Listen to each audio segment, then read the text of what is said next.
Today we are going to make mantı.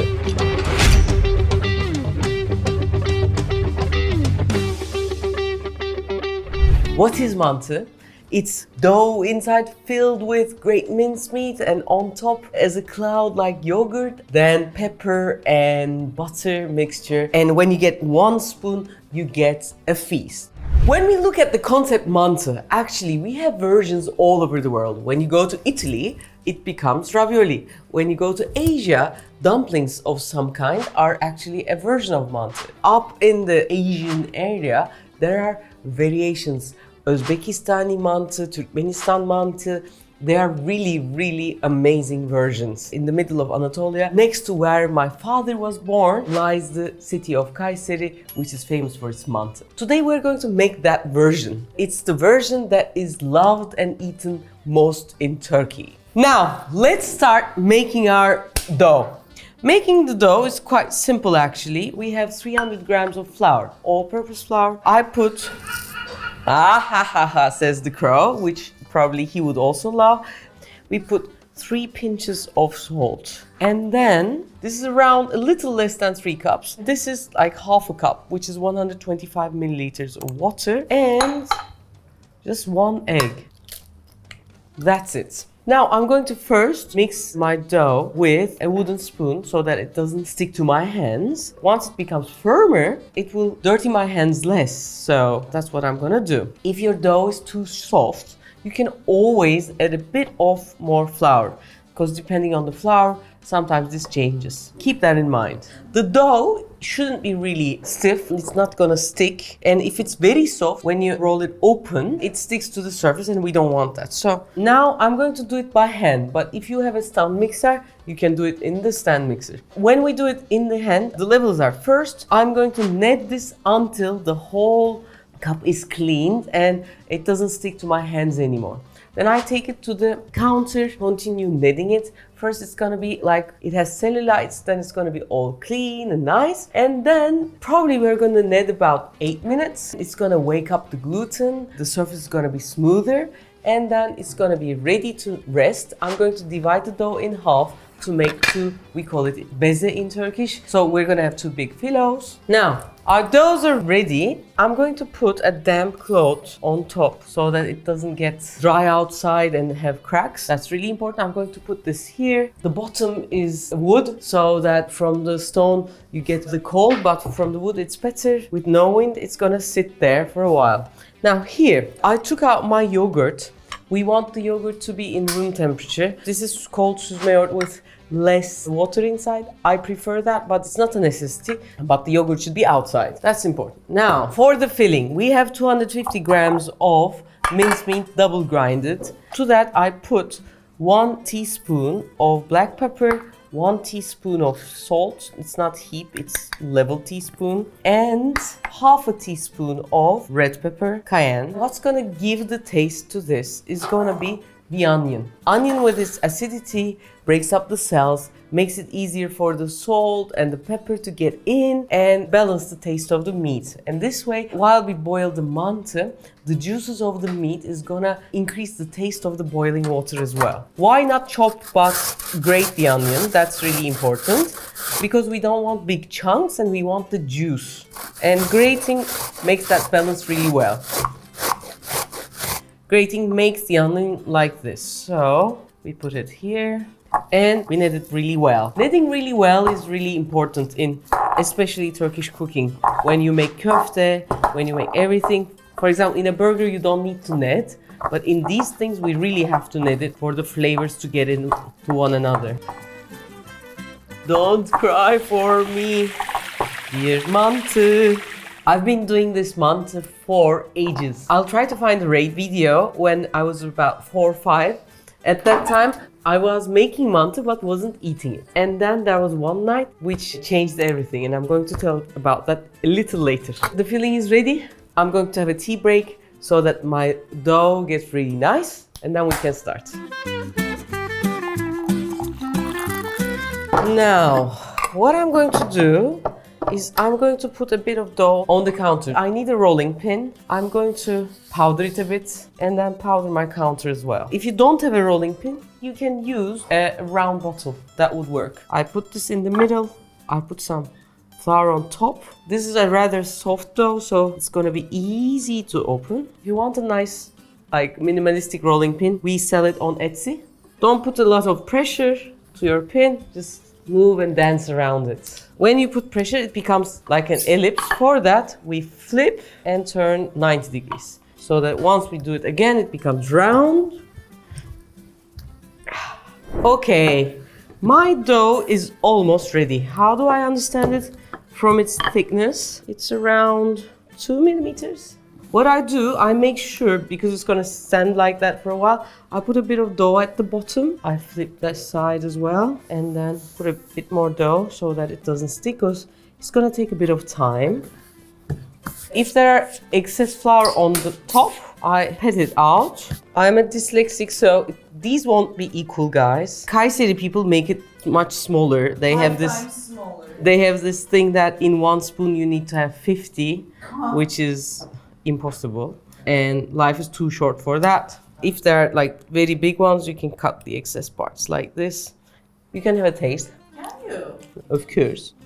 So we take quite a generous amount of filling like this. Of course, you can make this vegetarian if you like. In Turkey now, because meat is really expensive, people make it from soy. There are so many different versions with potatoes, cheese, chickpeas. They do it on a tray and then fry it and then put tomato juice and then yogurt, and it becomes amazing. When we want to close these, how do we do it?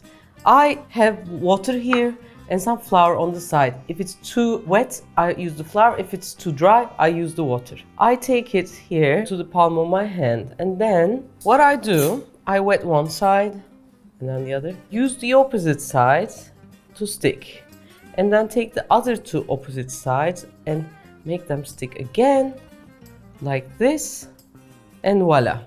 And from these openings, the hot water can get in, cook the meat, and it becomes gorgeous. I put a bit of flour at the bottom of the tray so that it doesn't stick to itself or to the tray. Now, I want to tell you about my childhood tradition. Like, making mantı for the whole family, 8-10 people, takes really a long time. And we would gather and our mantës would be even much smaller. The fathers of the families that gather put some money. To one mantı, a dried chickpea is put inside like this. This is like hiding a chickpea in the mantı. And then what happens is, first off, you have to eat the mantı slowly. Really chew it for not to break a tooth, because there's a lot of effort that gets into it. And the person who finds the chickpea gets the money of that day. It's like lottery. And when I was really small, I was helping her to make mantı.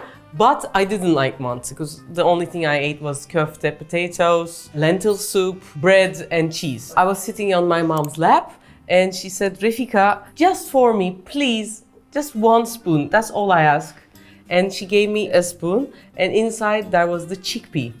I don't know whether she planted it, I still don't know until this day.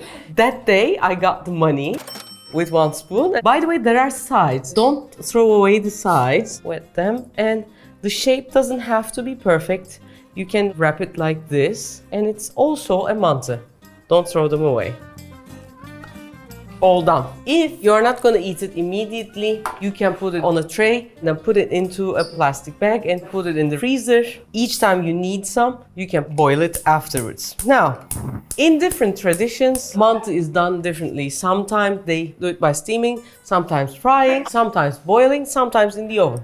We almost do all of those in different kinds of mantës. What I do is I put hot water, a bit of salt, not as much as the pasta, a bit. Bring it to boil. Different than it's traditionally done, I'm going to have a small Refika trick. What I'm going to do, I have small cloves of garlic, so I'm going to put 5. If it's big, just put 2. My water is boiling. I put my mantës to the boiling water with my hand. I don't directly drop them for it to not stick to one another. And this way I also make sure that the temperature of the water doesn't go down. As you can see, it's still boiling.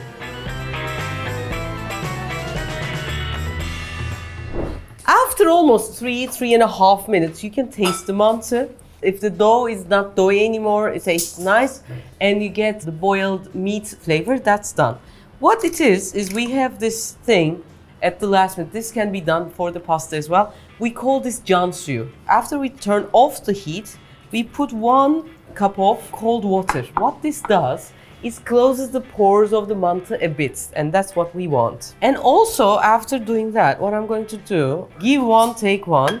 Take some hot water from the mantı and use this yogurt. Because this is süzme yoğurt, which is more dense one, I'm using the yogurt water to make it thinner and at the same time hotter so that the mantı keeps hot for a longer time. This is done. And then, normally you put raw garlic, but I am going to use these like this. This softens the flavor a bit. I put more garlic so we have more garlic taste, but it's not as edgy as the raw garlic. In Turkey, if you like the raw garlic taste, to this you can add a bit more as well. Also, this prevents you from smelling.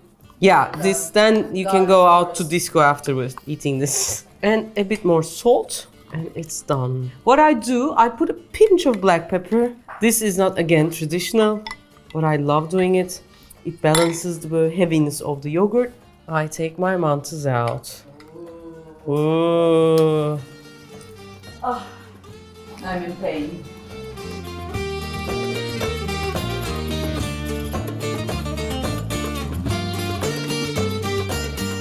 Now, what I'm doing is, to this, we also have to put some butter. What do we do? After the butter starts to sizzle, I don't put a spoon. As you can see, what I do is make it round like this, making the air get into the butter. While it's bubbly, I put some red pepper and it turns the butter red. But if I put it on the direct heat, it blackens. We don't want that. So now this is ready.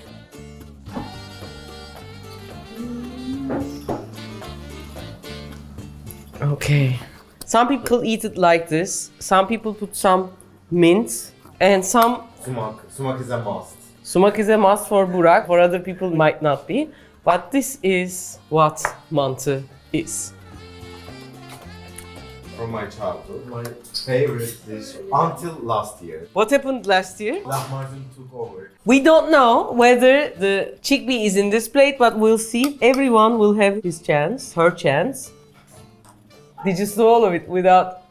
Who wants more? Don't forget to çiğnemeyi unutmayın. The price is 100 liras, about $5, not so much. I get my chance as well.